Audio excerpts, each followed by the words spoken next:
We are Rogue Media Sports. Life can change in an instant. For many wheelchair users, the struggle to push forward is a daily challenge. After years of development and countless prototypes, we created Rib Grips, the revolutionary wheelchair hand rim covers with built-in ribs for ultimate grip and comfort. No more slick surfaces, no more heat burns, just pure, reliable grip. Rib Grips, empowering you to push forward with ease. Rib Grips. Get a grip on your freedom. Discover the difference. Visit ribgrips.com and use promo code GRIP today. You just found the perfect product that helps with staying cool during hot summer runs. No more gross warm water. Stay cool with this product from Gear Handle. This hydration tube cover helps keep your water cool and easily accessible. Stay hydrated during those long summer runs or even delay from freezing in the winter. Plus, they're compatible with various brands of water bladders and come in various colors. Visit GearHandle.com and use promo code H2O today. It is the Doomsday podcast, and it's special edition, first day of Cowboys training camp. And Ed, we'll get into it. I want to start out with this. I found it humorous, and Ed and I will be in camp the 6th through the 9th. Now, Ed, I think I only officially asked the 7th and 8th, so I hope when I show up at the 6th they don't block me, but who knows. But August 6th, 7th, and 8th, Ed and I are planning on being in camp, and we're so thankful to Rogue Media Network, Corey, Mike, and the whole gang for making that happen. And so we'll be there. Ed, I thought, and it was I would say typical Jerry, but the truth is, man, I would say sometimes I listen to these things and I try to put myself, Ed, in the place instead of media, like what a fan must be hearing. And like, to me, this would have been extremely frustrating because it was like, and a part of it, maybe he's been rushed or feels weird because he's been in this court case. But this more than ever was more of like he had some things he wanted to say. And he continued to stick to this all-in thing. But, Ed, in terms of like illustrating any sort of path forward, I would say overall this one was pretty short on substance, is especially that first like 20 minutes of this thing. Well, it's interesting that we're talking about the beginning of the 2024 training camp and season, and it took, 20 minutes before the head coach, Mike McCarthy, was asked a single question. That's normal only with the Dallas Cowboys, and only maybe in the kind of offseason that they've had where they've been heavily criticized. In fact, I think you could argue that the only thing worse than the Cowboys' inglorious playoff loss to Green Bay in the first round last year has been their response to it. And the fact that they weren't active in free agency. They were the last team to sign a player. They brought back Mike Zimmer, which will make people think that they only know, one way to get things done, and that's going back to their past to recreate success. And they haven't gotten anything. They didn't extend Mike McCarthy, the head coach, going into last year of his contract. And bigger than that, they haven't secured long-term agreements with Dak Prescott or CeeDee Lamb. Lamb, of course, holding out of camp, and Micah Parsons, who's contract eligible for the first time. I thought they came across that was really where this press conference and the questioning was centered, in my opinion, was what's the justification for not getting any of those deals done? And I thought Jerry and Steven came off as very defensive about that whole issue. We'll hear what Jerry said about whether he believes this will be Prescott's final season as the Cowboys quarterback, because he is going out of contract in 2024 and they can't tag him and they can't trade him. And I thought it was interesting that while they talk so much about what a unique circumstance this is, that nobody else in the league has this problem. Nobody else has a quarterback at the top of the quarterback market and two other players in Micah Parsons and CeeDee Lamb who can justify being the highest paid non-quarterback in football. That's why they can't get anything done. Nobody else has this problem. They don't take any accountability for creating the problem, or at least for their role as a front office in terms of creating this problem by taking the approach that they have. I mean, they never franchise tagged a quarterback before. They franchise tagged Dak Prescott twice. And despite that, they then did a short-term 4-year contract, which included provisions that allowed him to control his fate. The no trade, no tag clauses. And so now they may have to pay Prescott to be the highest paid quarterback or player in all of football. And then the other two players eventually become, one surpassing the other, as the highest non-paid quarterbacks in football. And they did this because you're not supposed to have this problem in the NFL with all the things that the CBA gives ownership in terms of using the franchise tag as leverage against multiple players. Nobody else, except for Kirk Cousins, no other player at quarterback in his prime has ever had the kind of leverage that Dak Prescott has been allowed to wield, and it's affected them in so many negative ways. They caved on holdouts by Zeke Elliott and Zach Martin. It's just been a colossal blunder by the front office to put them in this situation. And I think worst of all, Matt, is they're talking about what a great roster this is, and that's why they have this problem.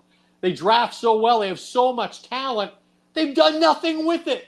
They've got nothing to show for this incredibly talented roster they claim to have. All right, Ed. My goodness. I mean, we may just end it right there. I mean, you brought the heat, and I like it. All right, but this is something. I mean, it's a tradition. It was always with Frito. Now it's with our man Mike at Rogue Media Network. Mike, please play the music.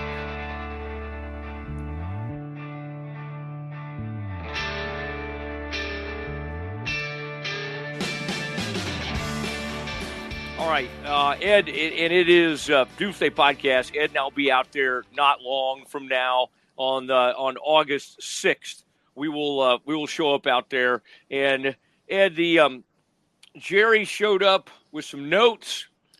I don't know if that's a good thing. When he tries to stay on point, things honestly are more weird because he's not as willing to kind of go, almost. He's naturally more interesting. When somebody's provided him some talking points, he gets into this thing like hanging around the rim. I don't know if that was Tad who We've came heard that before. Yeah, and then this all in.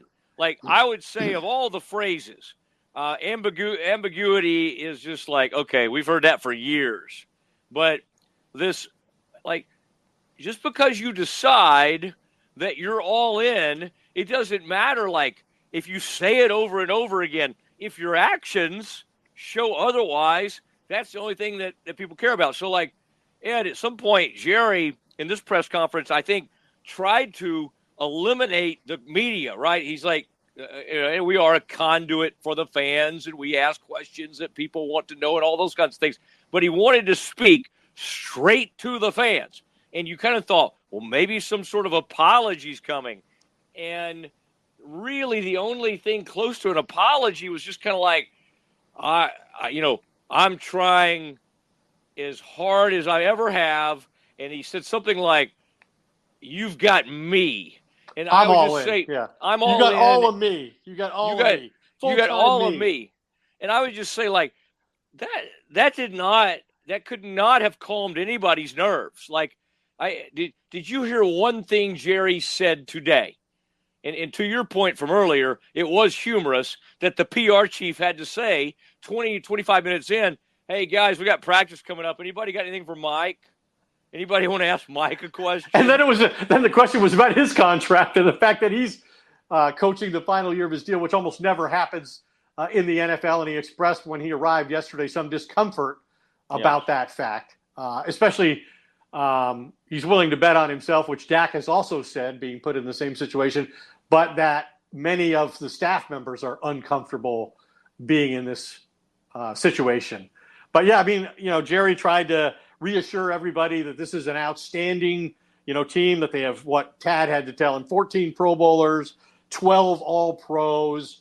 I did think it was interesting because there is this perception and we see it all the time in social media and reaction to our shows and interacting with the public when we do things like the Travis Matthews show, that the Cowboys fans have given up on this team. They refuse to get excited and invest in this team emotionally in the way that they have, because they failed so frequently over the past 29 years, and spectacularly so 2 of the last 3 years in the postseason, by losing at home in games they never even led to the 49ers and Packers. And yet they countered that by saying, we've got the highest season ticket renewal rate that we've ever had. It leads the entire NFL, and it happened faster than it's happened for any other team in football. So they're suggesting that people are all in, and they buy into what this team is and this front office has done this offseason. They're completely – it's like they're insulated, and almost more than ever, they come across as out of touch with the common fan. And even the part where Jerry started talking about, like, he's had a lot of things, and, believe it or not, that he can't afford in life. Nobody cares. Nobody wants to hear that. I've got a lot of things that, I can't afford. There was not much offered in the way of, man, I mean, their biggest substance was literally saying, look at how many Pro Bowlers we have. Look at how many, as you said, they're asking their PR guy, now how many do we have? And he's like, 14, 12 all pros.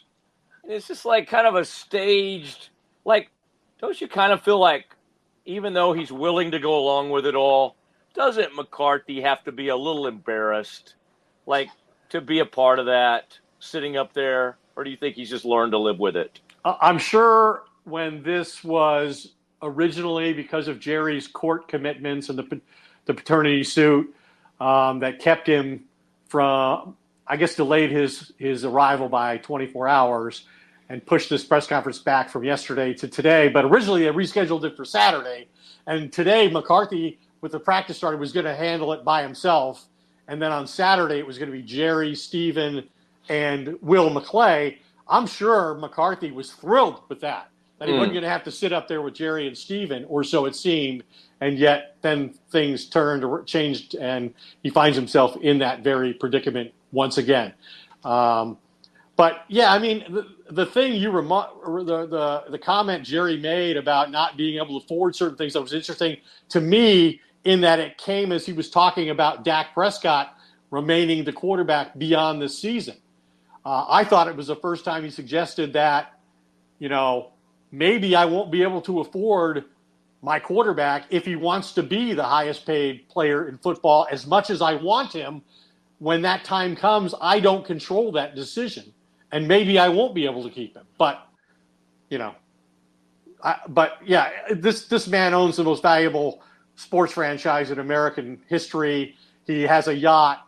He has an estate. He has a helicopter. He has a private plane. It's been a long time since Jerry Jones couldn't afford something he wanted. Yeah, I think that's right. And let's listen to what Ed was just talking about. This is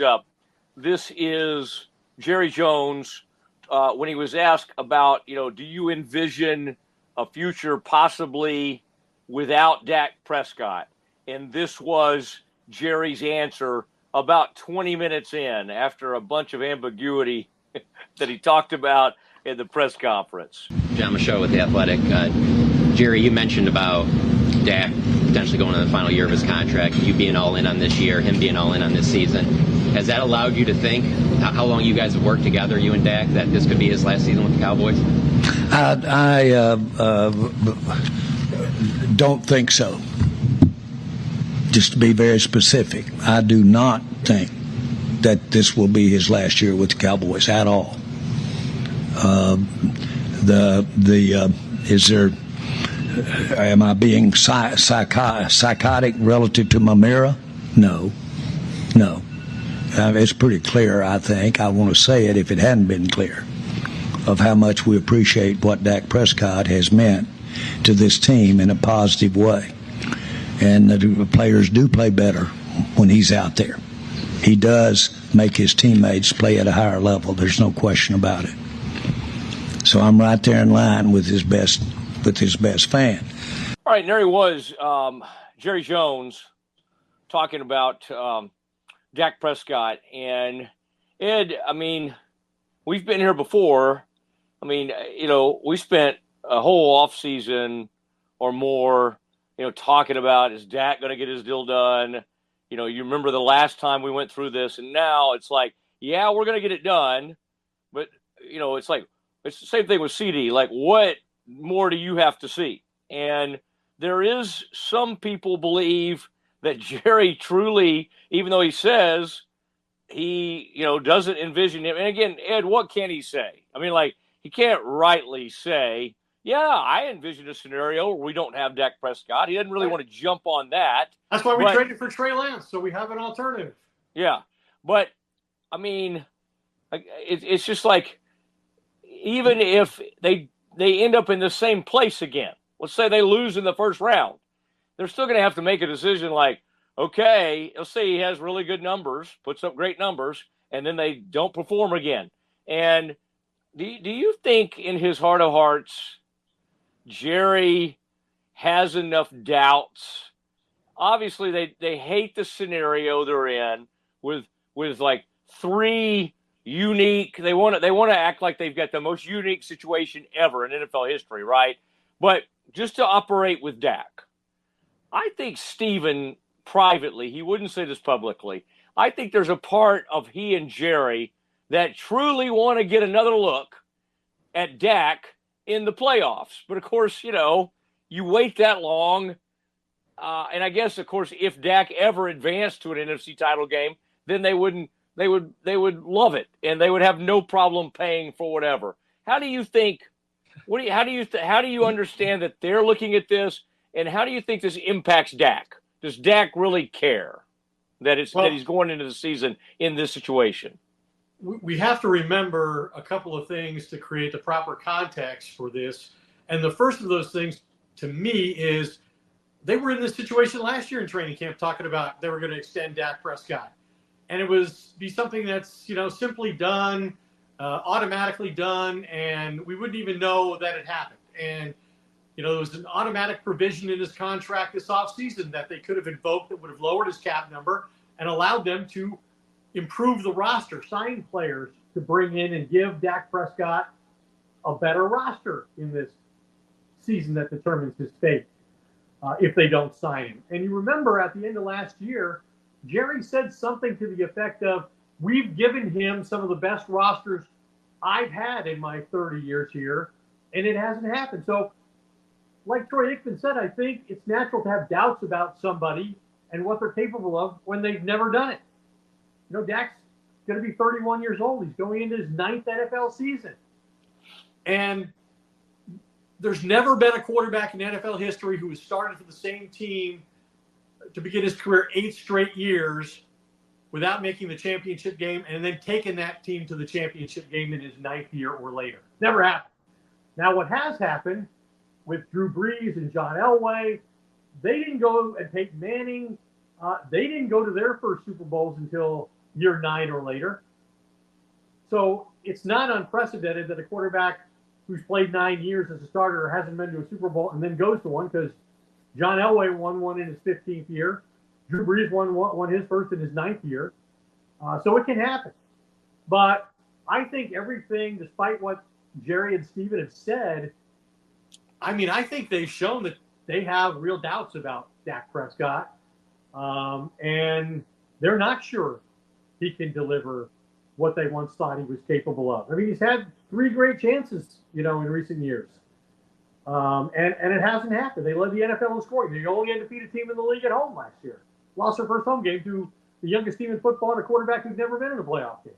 Never even led the game. And Dak Prescott had a failure of nerve in the game. The defense was horrible. Only game all year where they didn't create a turnover or a sack. But Dak had 2 turnovers, including a pick 6, and was part of the reason they got behind 27-0. So, yeah, I think they have doubts. I think Jerry's nightmare scenario, and you kind of just alluded to it, was what if they don't sign Dak Prescott to an extension?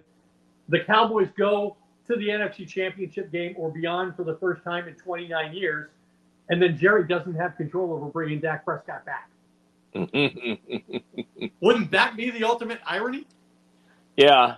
Although at that point, the enormous breakthrough that it would be, then Jerry knocks off all this poor me, and he just has to pay him just enormous, whatever it takes. And Dak would totally have him over the barrel. Jerry operates in this la-la land still, where it's like, well, these guys play for the Cowboys. How can we not get like a team-friendly deal? Why can't we get one of like those Mahomes deals? Well, first of all, Mahomes, when he signed that deal, had already won a Super Bowl. I mean, it doesn't even look like that great of a deal for him now. It's a great deal for Kansas City because it's a fixed cost. They know exactly what they have every year. And the Cowboys, year after year, are just in peril because of how they've managed this. I mean, and quite honestly, Ed, and we'll probably try to talk to Steven when we're out there August 6th through the 9th. But if you're going to say Steven is in charge of the cap and he's in charge of signing these guys, as Jerry likes to say, he deserves some of this blame too. What Steven wanted today was to remind everybody that we drafted these guys. Never mind that they wanted other people before Dak. I mean, they kind of lucked out on that. But they did draft them, and he wanted full credit for that. Boy, we drafted, and so this is a great opportunity. But here they sit. Ed, there's no – to go to CeeDee Lamb for a minute. Like, he's sitting like prettier than anybody because they want to point to the and Steven alluded to it. They want to point to these other teams and go, the Vikings could give all that money to Jefferson because they don't have to pay a quarterback. And what in the world would CD settle for less money? Other than like what happened in the NBA recently, Jalen Brunson, who decided to help his team sign other players. We know that's not going to happen. And so, Ed, what recourse do the Cowboys have? Like, why they're going to end up doing, let's say he stays and he holds out until a week before the game against the Browns. Isn't this going to play out exactly how the Zeke Elliott thing played out? Almost to a T, because you had Garrett, as you pointed out many times, saying, I need arguably our best player in the, you've given me one last chance to prove myself. I have to have this guy. Won't McCarthy be hollering the same thing? Yeah, absolutely. And that's where the front office hasn't taken accountability for creating this situation. The longer you wait to pay quarterbacks, the more it costs. How many times do they have to learn that in just dealing with Dak Prescott? And I think that's ultimately, why Jerry has an issue with Dak Prescott and maybe isn't willing to commit more to him is, hey, you know what? I'm tired of losing contract negotiation after contract negotiation to this guy who wins more of those than he does playoff games. Why don't we go see what we have in Trey Lance? I mean, he was the third overall pick for a reason. Mike McCarthy, he's a quarterback guru. Why can't he make something out of this guy? I mean, why is he any different than Jordan Love? Jordan Love had great success with a young team when he finally got to play. This guy was picked similarly high, maybe even higher. And it's the same thing with CeeDee Lamb. The market is established. He's proven that he's one of the top receivers in football. 3 receivers this offseason have signed contract extensions for $30 million or more. He's not going to play for half that. He's not going to play on the 5th year of his deal, his rookie deal, for $17 million or $18 million, whatever it is. He's just not going to until he has to. And by then, like you said, how much has that created a problem for everybody else? He's been on the field for like 98% of the plays that Dak Prescott's played in the NFL. Dak Prescott's not proven to be a winning quarterback without CeeDee Lamb since the Cowboys drafted him. I just don't get why they haven't been more effective and more proactive in getting these deals done for guys that they know are their franchise cornerstone players and they're elite players at the most important positions in football. And they always get taken to the wire and then they overpay. Mm-hmm. They never should have been in this situation where they had to franchise tag Dak Prescott even once, let alone twice, and then give him a better deal than any other quarterback in football could have so that now he's got more leverage than anybody in the whole league. It's insane. And you mentioned talking to Stephen Jones when we're out there. This podcast might prevent that. Certainly, it's not going to help. But I like to know why they've taken this tack. Why? They've deliberately made this decision. What's the upside? Why have you done this?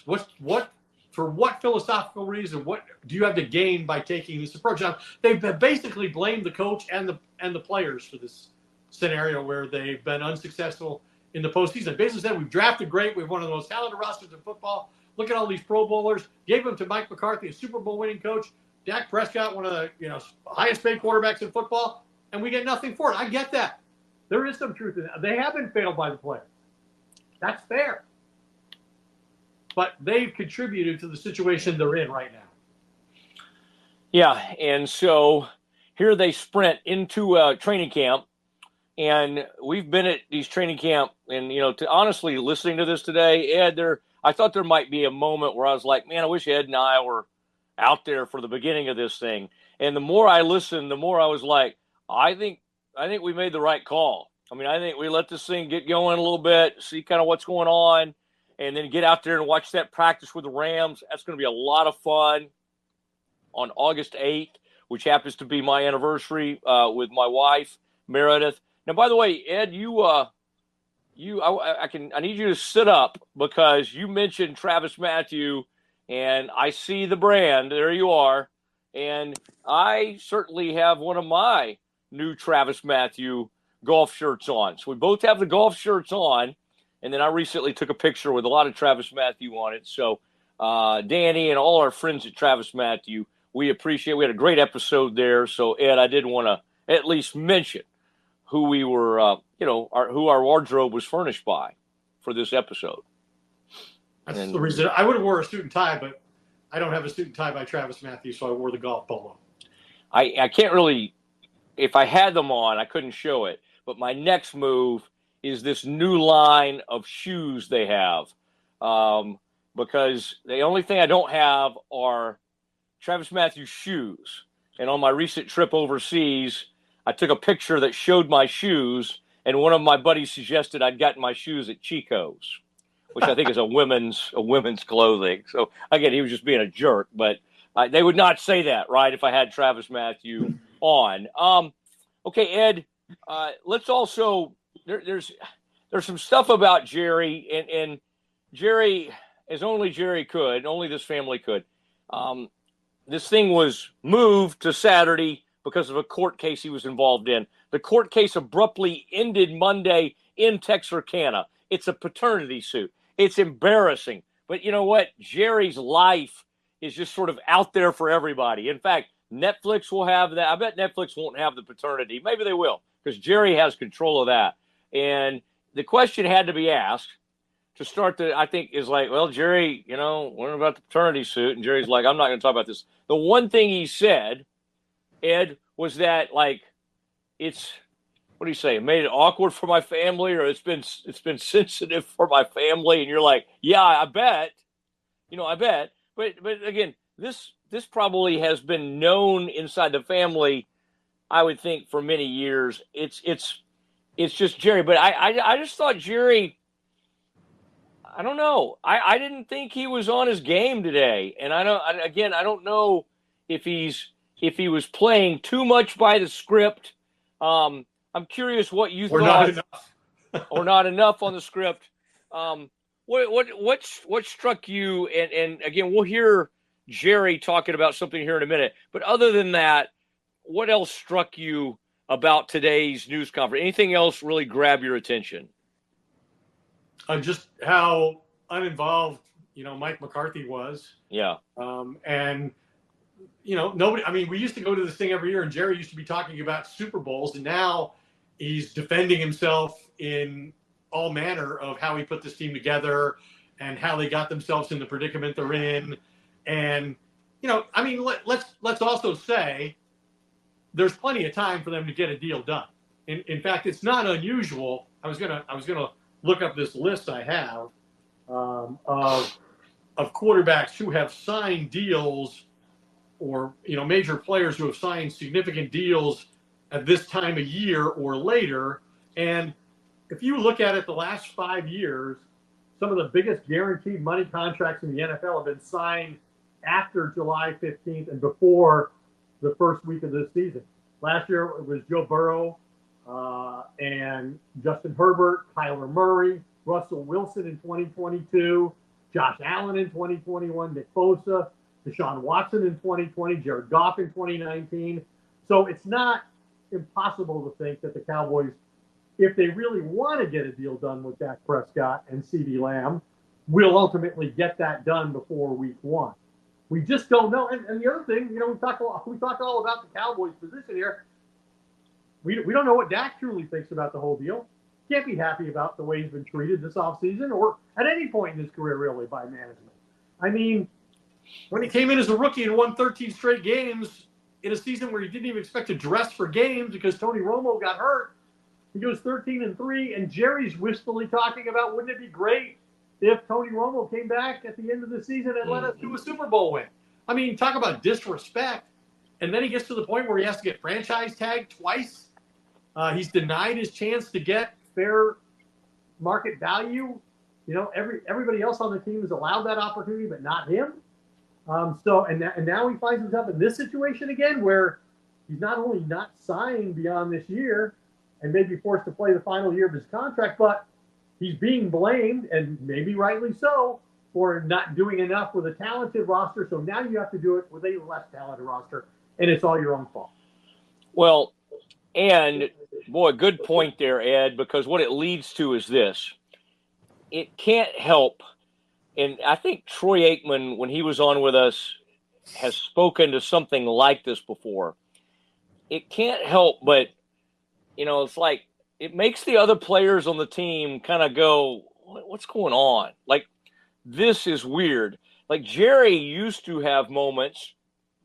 I can remember covering the team going back to like 2003 where Jerry, and maybe he went too far the other way, he would like think that a contract and paying somebody huge money could motivate them and be some sort of motivating factor or trampoline effect on the season. And I just think, Dak is a really good leader, and say what you will about his playoffs performances, and it hasn't been very good. But his teammates seem to love him. He projects very well. He's a tremendous leader, and he's a top 10 quarterback in the league. But like the way Jerry continues to treat him sort of weakens him to a certain extent. And again, I don't think it's going to maybe impact his play, but boy, his standing with the team, and then they're all looking around like, well, when are they going to bring CD in here?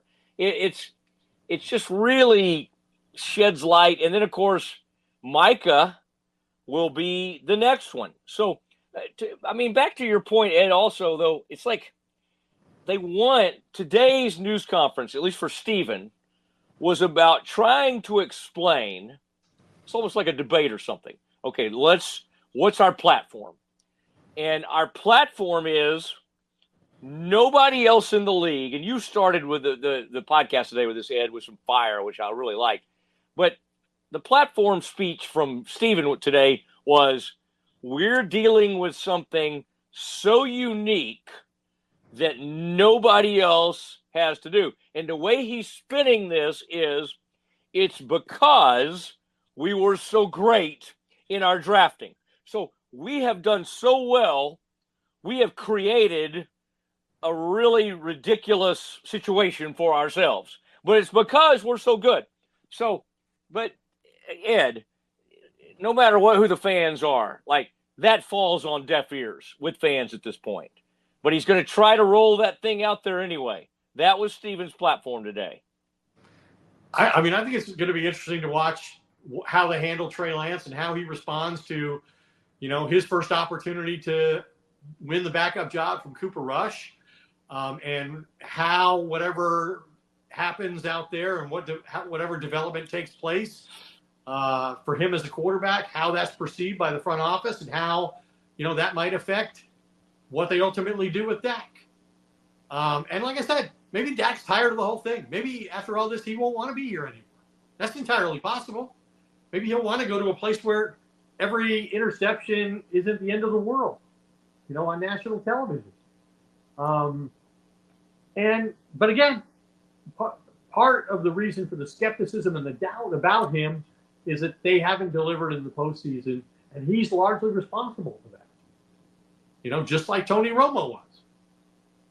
I mean, and he hasn't shied away from that, really. He's talked all along about, the measurement of a quarterback's success here is Roger Staubach and Troy Aikman because they won multiple Super Bowls. But maybe he doesn't think that's possible or as likely here as it would be for him someplace else at this point. I mean, the truth of the matter is, Tony, boy, he got mad at me one time for writing this, but it was right after Flacco won a Super Bowl and got, at the time, an enormous contract. And I said, Tony's going to get that deal, which he did, and without the Super Bowl, right? And so because of the way the Cowboys managed this, their last two quarterbacks, who, by the way, were just like Moses. From God. Yes. They one is an undrafted and one is a fourth-round pick, and they both ended up putting up huge numbers and becoming all-pro and like MVP-type candidates.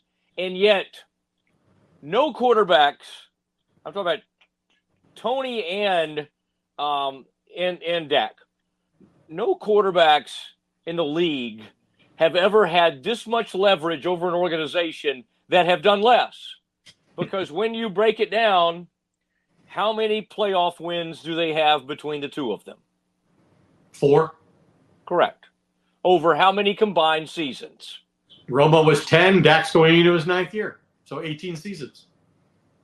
Okay. 18 seasons, 4 playoff wins. And think of another quarterback combo that had that way with their organization, that just kept making enormous, or think of one even. It's hard to do. To think of quarterbacks. I mean, for a long time, it was kind of Stafford in Detroit. But then, of course, he gets traded and he wins a Super Bowl. But it's hard to think of any quarterbacks that have been paid at the very top that have had less results in the postseason. Correct. Yeah.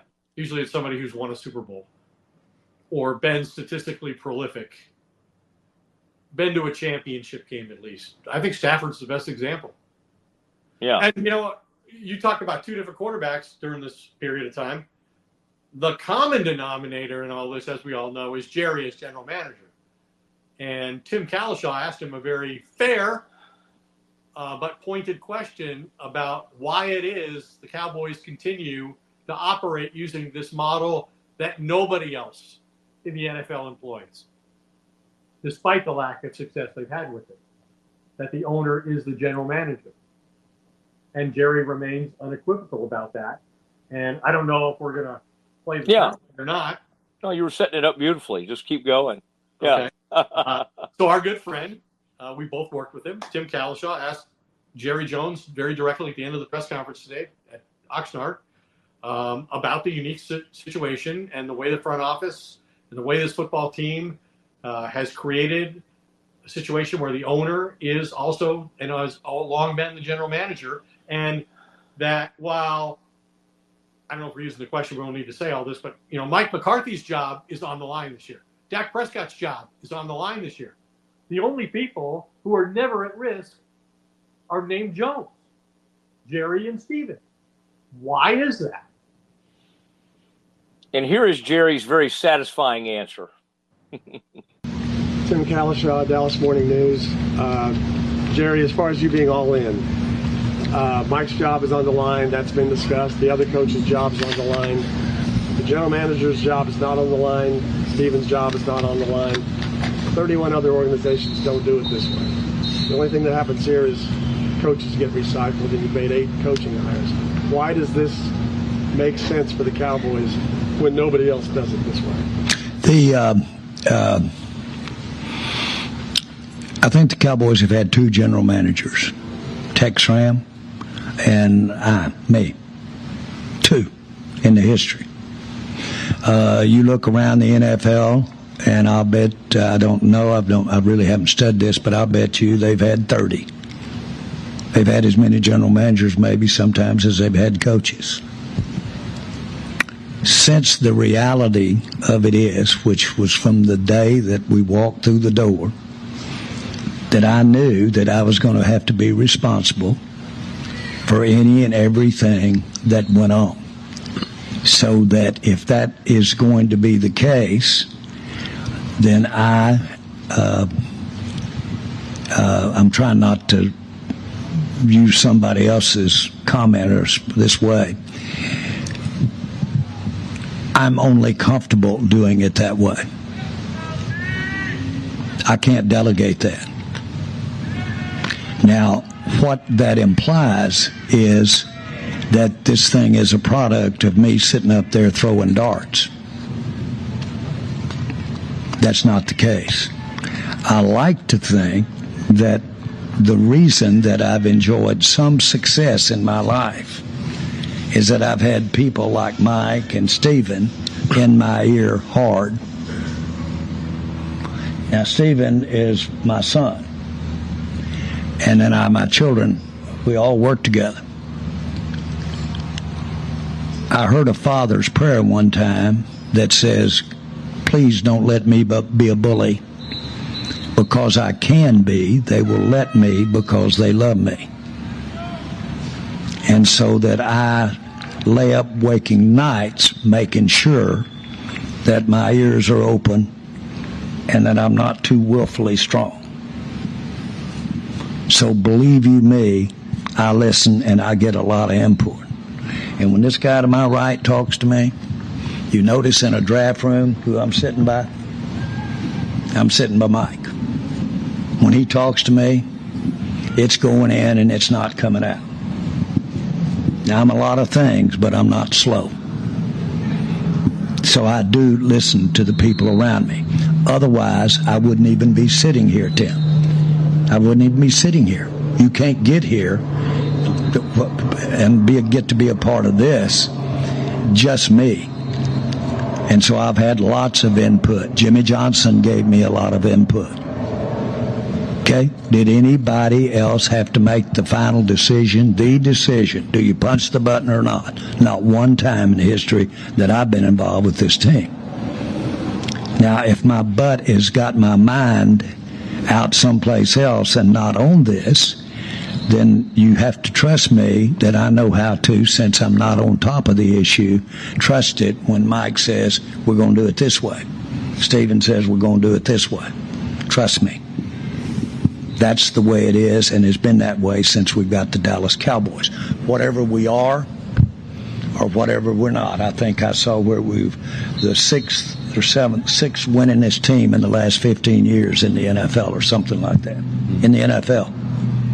And with Mike as our coach, we've had, in my mind, we've had really good among 32 teams about what we've done.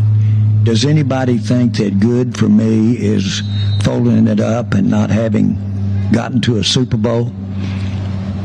No. And I hope y'all know me enough to know that if you could write a check and I had it and it had actually guaranteed me, whatever it is, you got you a Super Bowl. I hope y'all know I'd write that check. I'm embarrassed to tell you that I would. There's no such thing. And you have the greatest people, greatest coaches, greatest advisors you've ever seen, and it doesn't guarantee you a Super Bowl. Now, I apologize for this self-talk with you here today. But I do and have. This is not your normal GM situation. I mean to tell you, I will change on a dime if Stephen reaches over and says, let me tell you this, I'm going strong here. Or Mike goes strong. Will go strong. All right, so there you have Jerry's explanation. And I want to add one piece of context, and this can be the last thing I have to say on this particular podcast. The Cowboys are one of 5 teams that haven't made the conference championship game since 1996. The Texans, Browns, Dolphins, and Commanders.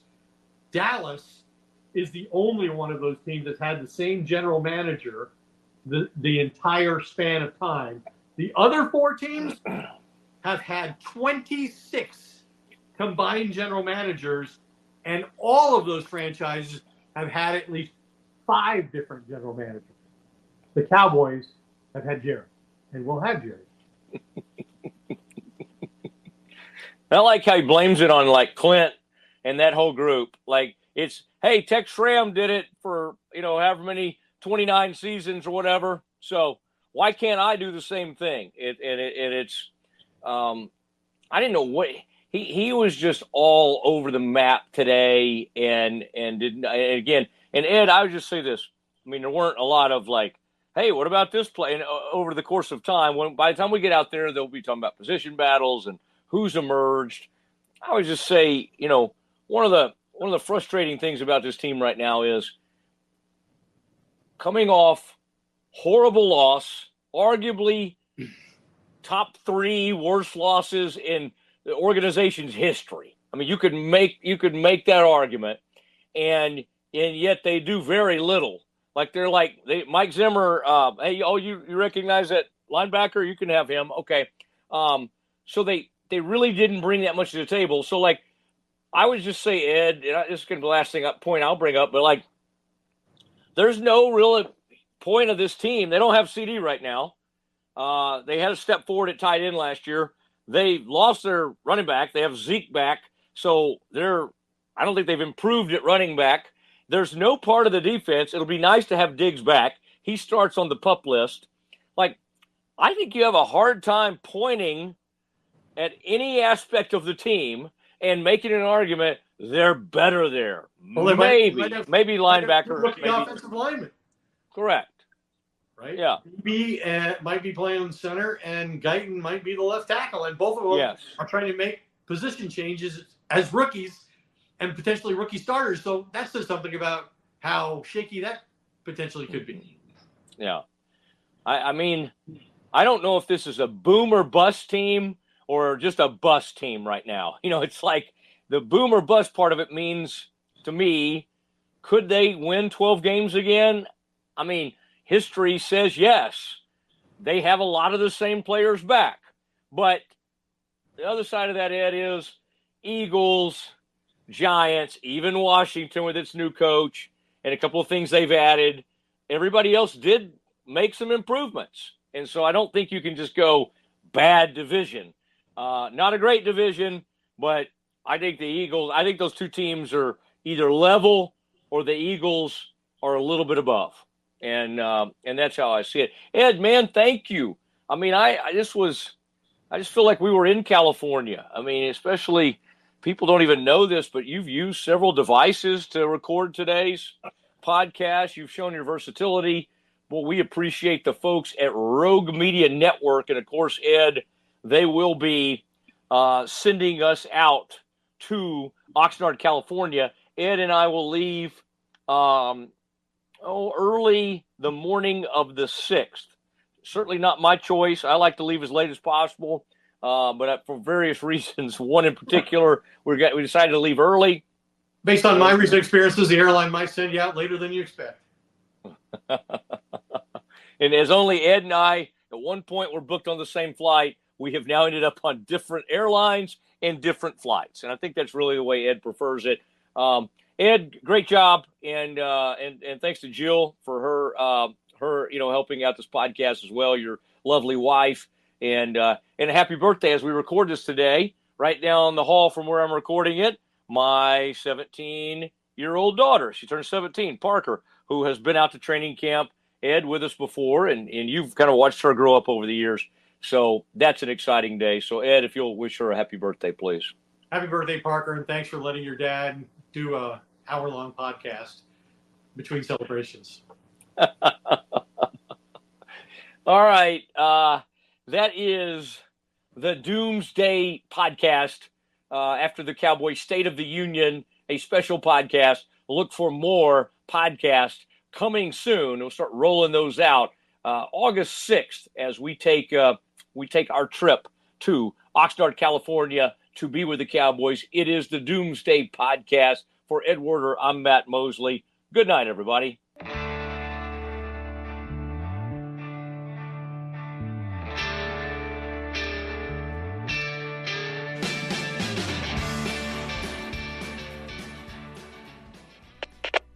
We are Rogue Media Sports. Are you a podcaster? Let's talk podcast hosting. Are you tired of your current podcast host? Need real support in a community that gets it? At Rogue Media Network, we offer top-tier podcast hosting services to help you thrive. From hosting and distribution to dedicated support, we've got you covered. Starting as low as $25 a month. Join our community of passionate podcasters today. Contact us at hello@roguemedianetwork.com.